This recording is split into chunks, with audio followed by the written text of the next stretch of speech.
Hello Friends only expresses nice things about his friends in private because he's extremely uncomfortable with affection here, bringing you another Dota 2 video in which we're going to be talking about the latest way to guarantee that you are going to win lanes in Dota 2 against literally anything. And this is something that I learned from watching T1's replays, who recently won the ESL 1 Summer tournament, and they won it pretty handily against VP, who was also looking incredibly good. And so this is a strategy that is a prisoner's dilemma type scenario where if you don't do it and the enemies do it, then you are guaranteed to lose the lane because it is that good.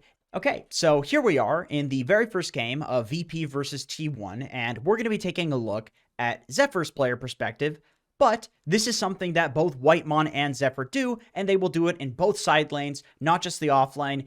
It really just depends on how important they think this is for their lane, and most of the time, at least one of T1's lanes will do this, which is really cool, and I totally understand why they do it. And essentially the strategy just is mass buying sentries and chain blocking the enemy camp that they want to pull. So here we can see in Zephyr's inventory, he started with 2 sentries, 1 observer ward, and he is rushing out to the camps to block them. And people will do this and do it with a smoke of deceit, so that way they're not scouted while this is happening, and so that way they get out to lane quicker. But in this game, he decided he didn't need the smoke of deceit. And also, it's worth noting that the reason he has 2 sentries instead of 1, I think 1 sentry is all you need, is because the enemy team has Doom carry, and so he's trying to block the hard camp so Doom can't eat creeps from it. But once again, Zephyr walks over as soon as humanly possible, as soon as the game starts, places the sentry ward distinctly to the left of this camp. This is incredibly important because of the next move that Zephyr is about to make.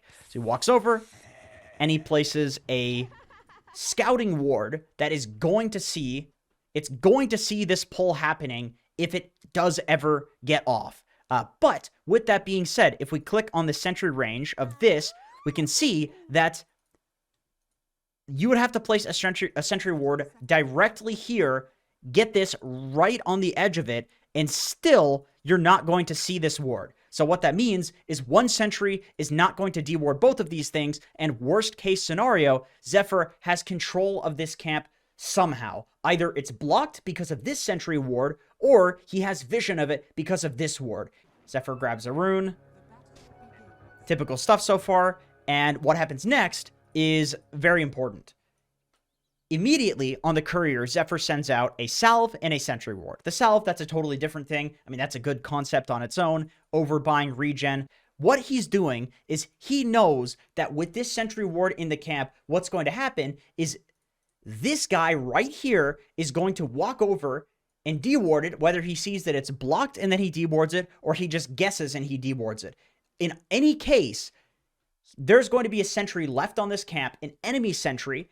This guy is going to walk away from the camp, and then if Zephyr already has a sentry in his inventory, he can walk over and then re-block this and use the blocking sentry to deward the other sentry. And so it's this game of cat and mouse where if you have momentum on the camp, if you're the first person that placed the ward, you have the advantage. So you can see here, it was dewarded by Kingslayer, and so Zephyr walks over while he's busy in the lane doing regular laning stuff, and then he gets the block off again. And then what happens next is exactly what you would imagine. After the pause,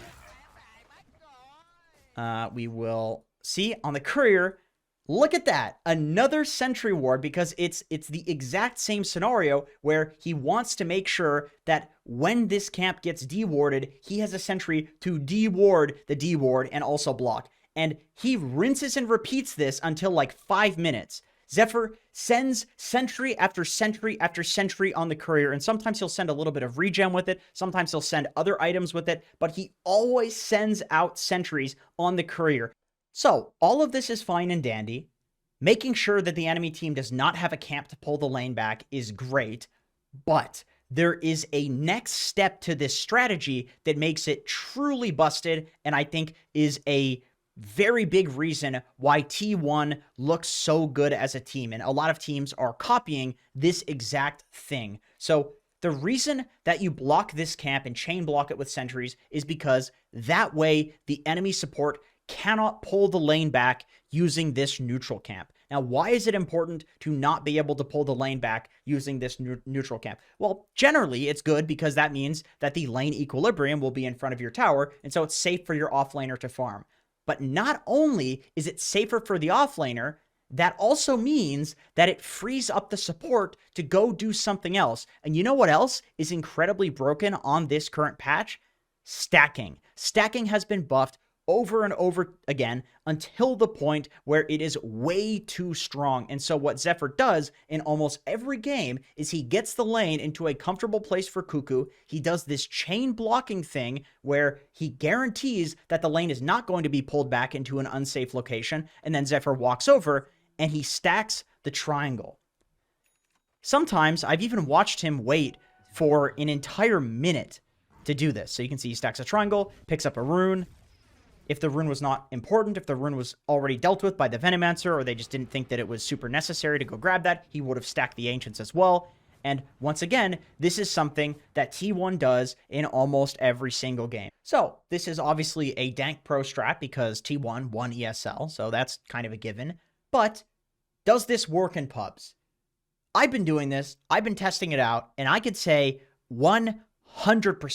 It works better in pubs because people are way shittier at dealing with the camp being warded than they are in pro matches. People are way less disciplined. Position 5s, position 4s, they don't want to spend their precious gold on sentries. So a lot of games, you can win lanes that you should otherwise lose because people are too lazy to do this themselves. So here we can see a similar kind of situation. I'm Mirana, one of these ranged supports. I don't start with a sentry, and the reason that I go and I place this ward on the high ground here is because I have a Sand King on my team, and so my thought process here was that this guy is going to be invisible in the lane because of Sandstorm, and so it's likely that the enemy support is going to be buying some lane sentries as well. So I didn't think that I could get away with this ward over here because it might just get dewarded by the lane sentries. And so I opted for this one, which is going to give, once again, vision of the pull, but it's a lot less likely to get dewarded.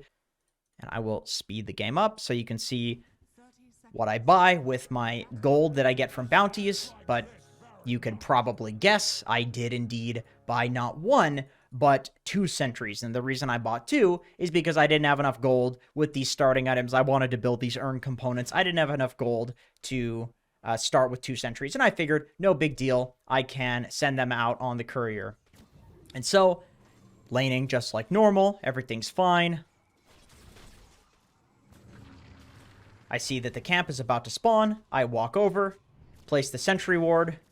This guy himself sends out 2 sentry wards, but because I've placed this first, I have the advantage. Also, because I'm doing this, I have access to the hard camp, which he would normally be blocking with sentry wards.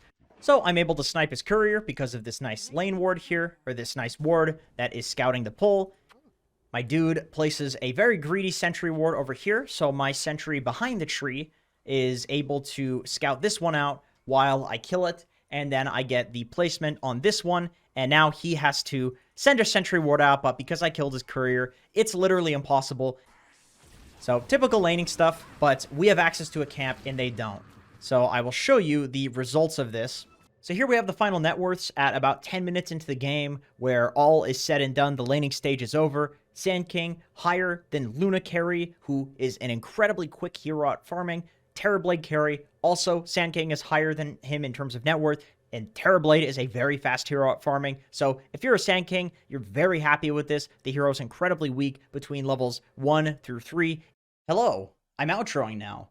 If you want one of these items, then hit the sub button, because I'm giving 2 of them to subscribers. So please hit the button.